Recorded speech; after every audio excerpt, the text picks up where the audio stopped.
नमस्कार, news India आप देख रहे हैं। मैं आपके साथ सागर मिश्रा। सीधे आपको लेकर चलेंगे जहां पर कांग्रेस अध्यक्ष मल्लिकार्जुन खड़गे की प्रेस कॉन्फ्रेंस सुनाते हैं। अगर एक चीज होती है, ये इससे बुरा और कुछ नहीं है। तो दोस्तों, ऐसे जो चीजें हैं, लेबर लॉज, किसान का मुद्दा, अब ट्रिब्यूनल लॉज, ये सारी चीजें ला रहे हैं कि ये एक डिक्टेटर की निशानी है। मैं यही भाषा में बोल सकता हूँ, थोड़ा सोफिस्टिकेटेड हमारे जयराम बोलते हैं। तो क्योंकि मेरे उनको जरा डिफरेंस है, मैं सीधा सीधा बोलता हूँ, उन्होंने जरा मेट्रो में फिरने की आदत है, मेरे को एक्सप्रेस में ये पैसेंजर में जाने की आदत है। और ये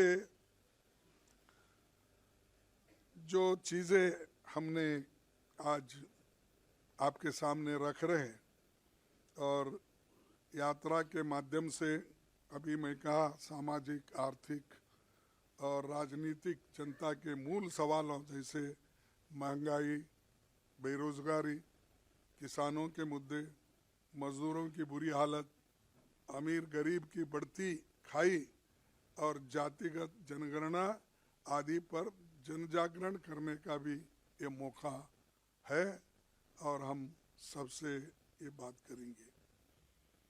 और दूसरी, यात्रा के दौरान राहुल जी समाज के विभिन्न वर्गों से, विभिन्न क्षेत्रों के लोगों को, संगठनों से वो बात करेंगे, उनकी बात समझेंगे और उसका सॉल्यूशन क्या होगा नेक्स्ट, इसके लिए हमको बहुत बड़ा फायदा होगा।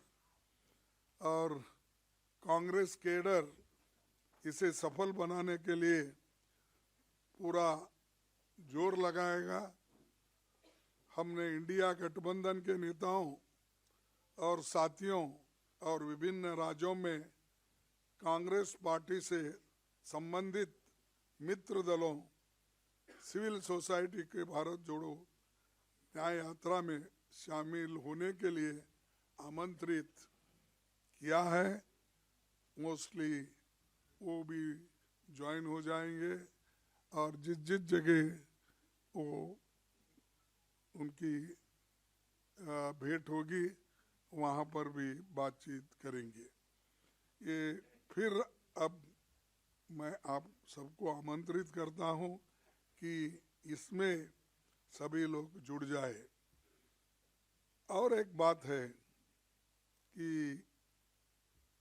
पहले तो हमने कन्याकुमारी से कश्मीर तक सारे यूटी और स्टेट से हमने बहुत तैयारी के साथ करी थी और उसमें बड़ा यश मिला।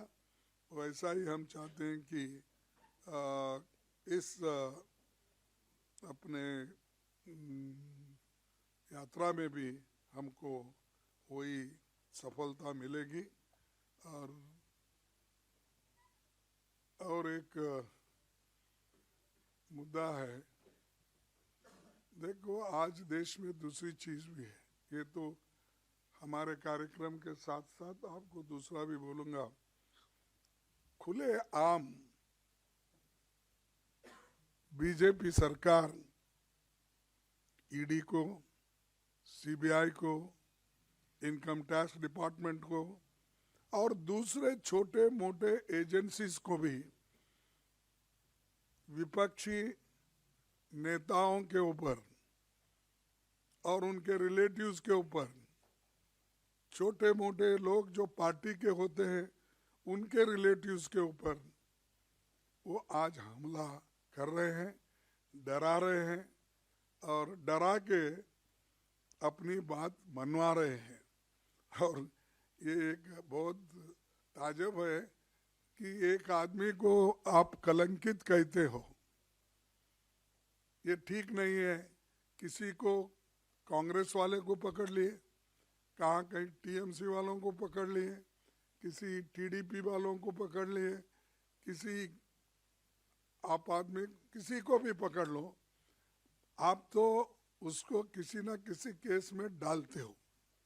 डालने के बाद अगर वो आदमी आपके पार्टी में ज्वाइन होता है, वो क्लीन हो जाता है। इतनी बड़ी ड्राई क्लीन फैक्ट्री शाह साहब के पास है, हमारे पास कलंकित, उनके पास जाते ही व्हाइट, प्योर व्हाइट बन जाते हैं। ये कैसा होता है?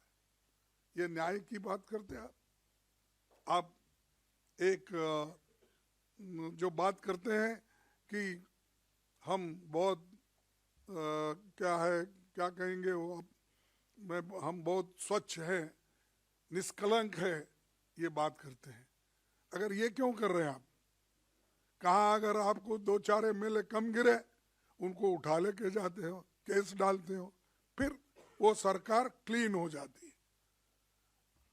ऐसी अगर हुकूमत चली, ऐसा ही देश चला है, तो क्या होगा कि जो जनता से चुन के आते हैं, आप उनको खरीद फरोख्त करके, डरा धमका के अगर शामिल कर लेते हैं, तो क्या अच्छी बात है ये? तो इसीलिए आप सबसे यही चीज मुझे बोलना था। और मोदी जी ने तो संविधान को कभी माना ही नहीं।